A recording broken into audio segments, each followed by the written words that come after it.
Ketua Institut Agama Kristen Negeri Tarutung, nama Sri Rejeki Pardede, NIM 220101161, jurusan Pendidikan Agama Kristen, semester 1, mata kuliah Teologi Sistematika, dosen pengampu Bapak Dr. Baginda Sitompul MPDK.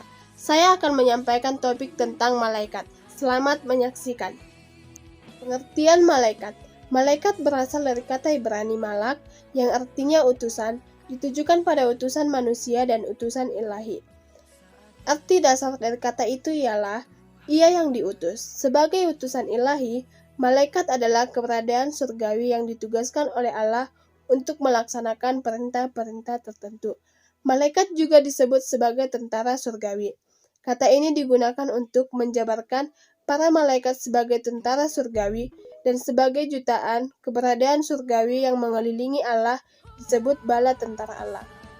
Semua agama memiliki konsep tentang malaikat. Konsep malaikat menurut Alkitab adalah maskulin atau laki-laki, dan ini bisa berbeda dengan konsep agama lain. Kedua, penciptaan malaikat. Secara khusus, malaikat diciptakan oleh Yesus. Alkitab tidak menyatakan secara pasti kapan malaikat diciptakan. Pernyataan tentang penciptaan di Kolose 1 ayat 16 menunjuk pada penciptaan malaikat yang terjadi hanya satu kali. Tindakan penciptaan tidak berlangsung terus karena malaikat tidak mampu untuk beranak cucu, jumlah mereka tidak berubah, jumlah mereka dapat dalam penciptaan beribu-ribu. Keadaan malaikat pada waktu diciptakan adalah satu, kudus. Pada mulanya, malaikat itu diciptakan kudus. Allah menyatakan bahwa ciptaannya baik, dan memang ia tidak dapat menciptakan dosa. Bahkan setelah dosa masuk ke dalam dunia, malaikat Allah yang baik tidak memberontak kepadanya disebut kudus. Kedua, makhluk. Para malaikat adalah makhluk dan bukan pencipta, namun mereka adalah suatu golongan makhluk yang terpisah dan berbeda. Misalnya, terpisah dan berbeda dari manusia. Sebagai makhluk, kekuasaan, pengetahuan, dan kegiatan mereka terbatas. Penciptaan malaikat tertera dalam Kolose 1 ayat 16. Segala sesuatu telah diciptakan Allah di dalam surga dan bumi. Di surga ada Allah dan malaikat. Waktu penciptaan sebelum penciptaan dunia, sebelum bumi diciptakan, malaikat sudah diciptakan. Malaikat dalam sejarah gereja. Pada zaman bapak-bapak gereja, beberapa dari malaikat-malaikat dianggap baik, dan beberapa yang lain dianggap jahat. Malaikat yang baik itu dipercaya sebagai pribadi yang mempunyai kebebasan moral, terikat pada pelayanan yang penuh sukacita bagi Allah, dan diberi tugas oleh Allah untuk melayani kesejahteraan manusia. Menurut sebagian bapak-bapak gereja pada abad mula-mula, para malaikat yang baik itu mempunyai tubuh spiritual. Keyakinan umum mengatakan bahwa semua malaikat itu diciptakan dalam keadaan baik, tapi beberapa dari mereka menyalahgunakan kebebasan mereka dan telah jatuh di hadapan Allah. Iblis, yang asal mulanya adalah malaikat dengan derajat yang tinggi, dianggap sebagai kepala mereka. Penyebab kejatuhannya adalah karena kesombongannya dan ambisinya yang berdosa. 4. Sifat malaikat. Malaikat memiliki sifat pribadi, berarti mempunyai eksistensi seperti manusia.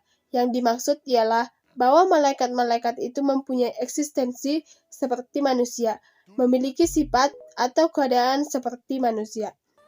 Segi-segi penting dari suatu pribadi meliputi kecerdasan, perasaan, dan kemauan.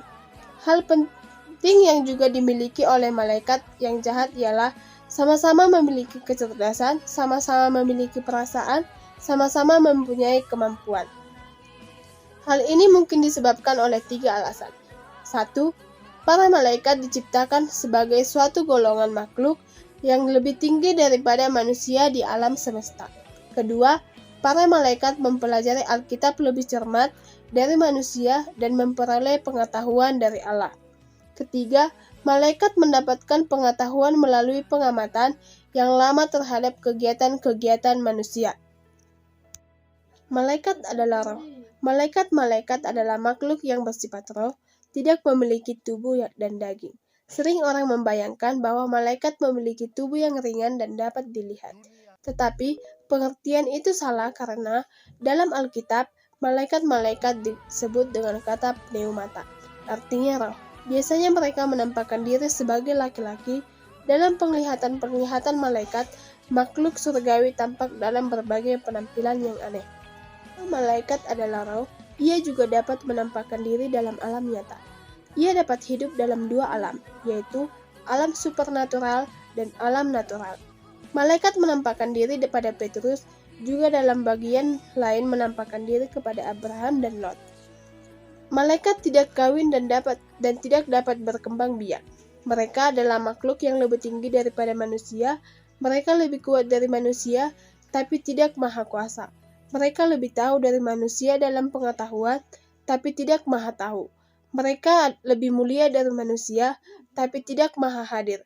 Mereka pada mulanya adalah makhluk yang suci, segala sesuatu baik, sejumlah tertentu terpilih yang lain berbuat dosa. 5. Pelayanan malaikat. Tidak kurang dari 273 referensi dalam Alkitab berkenan dengan malaikat, sebagian besar berkaitan dengan aktivitas mereka. Pelayanan mereka kepada Allah mengambil tempat penting daripada kegiatan yang berhubungan dengan warga bumi. Para malaikat adalah pelayan-pelayan Allah. 1. Dalam hubungannya dengan Allah, memuji-muji, menyembah, bersukacita atas apa yang dikerjakan Allah, melayani Allah, menghadap Allah, dan alat untuk melaksanakan hukuman Allah. Kedua, hubungan dengan zaman baru. 1. Ikut memuji Allah ketika dunia diciptakan. Kedua, terlibat dalam memberikan hukuman Taurat. Ketiga, aktif dalam kedatangan Kristus yang pertama. Keempat, aktif selama tahun-tahun permulaan gereja. Kelima, akan terlibat di sekitar kedatangan Kristus kedua kalinya. Ketiga, hubungan Kristus dengan pelayanan. 1. Kelahiran Kristus. Kedua, selama hidup Kristus sampai peringatan supaya Yusuf dan Maria pergi ke Mesir. Ketiga, pelayanan sampai waktu dicobai. Keempat, pembelaan atas Yesus ketika dia mau ditangkap. Keempat, sesudah kebangkitan, menggulingkan batu, memberitakan kebangkitan Yesus kepada perempuan-perempuan kenaikan ke surga. Kelima, hubungan dengan kedatangan Kristus kedua kalinya. Pengangkatan saat kedatangan kedua kalinya, pengadilan saat hukuman, dan keenam, hubungan dengan orang fasik, memberitakan hukuman kepada yang akan datang, memisahkan orang-orang fasik dengan yang benar. Ketujuh, hubungan dengan gereja, penonton, menolong orang percaya, terlibat dalam menyampaikan dan mengungkapkan arti kebenaran. Keempat, permohonan doa. Kelima, keselamatan dan menolong memenangkan orang bagi Kristus. Keenam, memperhatikan orang percaya dalam hal keadaan, pekerjaan, dan penderitaan. Ketujuh, memberikan dorongan, membesarkan hati saat bahaya. Kedelapan, kehadiran pada saat kematian. Kedelapan, pelayanan khusus. 1. Mengumumkan suatu hal yang akan terjadi dan di dalam Alkitab Wahyu dinyatakan zaman akhir. Kedua, memimpin dan memberi petunjuk kepada orang-orang, Yusuf suami Maria, Cornelius agar menemui Petrus, Filipus agar meninggalkan Samaria dan menerangkan visi penglihatan. Ketiga, menjaga dan melindungi. Keempat, menolong pada saat genting atau kritis. Dan kelima, membantu dalam penghakiman. Sekian topik malaikat yang dapat saya sampaikan, semoga bermanfaat. Shalom.